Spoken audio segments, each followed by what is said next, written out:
দেশে ঈদ উল ফিতরকে কেন্দ্র করে রেকর্ড পরিমাণের রেমিটেন্স এসেছে। প্রবাসী আয়ের ইতিহাস সৃষ্টি হয়েছে মার্চ মাসে।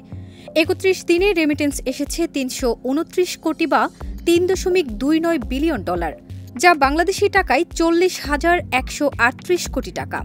সে হিসেবে প্রতিদিন প্রায় $১১ কোটি বেশি রেমিটেন্স এসেছে।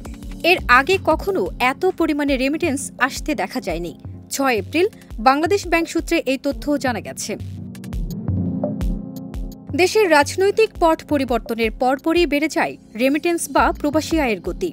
কেন্দ্রীয় ব্যাংকের সংশ্লিষ্ট বিভাগের এক ঊর্ধ্বতন কর্মকর্তা জানান, নতুন সরকার দায়িত্ব নেওয়ার পর থেকেই দেশ থেকে অর্থ পাচার ও হুন্ডি কারবারির দৌরাত্ম্য কমেছে।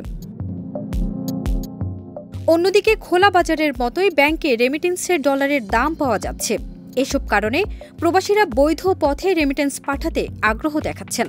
তাছাড়া ঈদ উল ফিতরকে কেন্দ্র করে আরও বেশি বাড়ে রেমিটেন্সের গতি।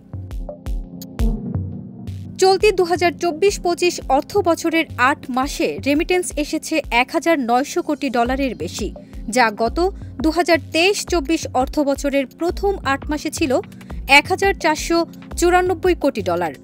সে হিসেবে গত অর্থ বছরের প্রথম ৮ মাসের চেয়ে চলতি অর্থ বছরের প্রথম ৮ মাসে রেমিটেন্স বেড়েছে প্রায় $৪০০ কোটি। এর আগে গত ডিসেম্বরের দেশের $২.৬৪ বিলিয়ন রেমিটেন্স আসে।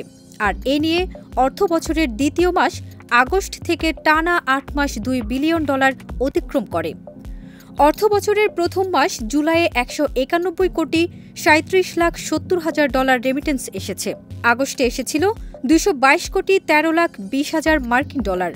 সেপ্টেম্বরে $২৪০ কোটি ৪১ লাখ, অক্টোবরে $২৩৯ কোটি ৫০ লাখ মার্কিন ডলার, নভেম্বর মাসে $২২০ কোটি, ডিসেম্বরে $২৬৪ কোটি, জানুয়ারিতে $২১৯ কোটি এবং ফেব্রুয়ারিতে $২৫৩ কোটি রেমিটেন্স পাঠিয়েছেন প্রবাসীরা।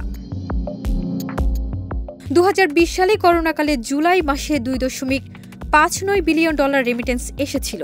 এবার সেই রেকর্ড ভাঙে ২০২৪ সালের বিজয়ের মাস ডিসেম্বরে।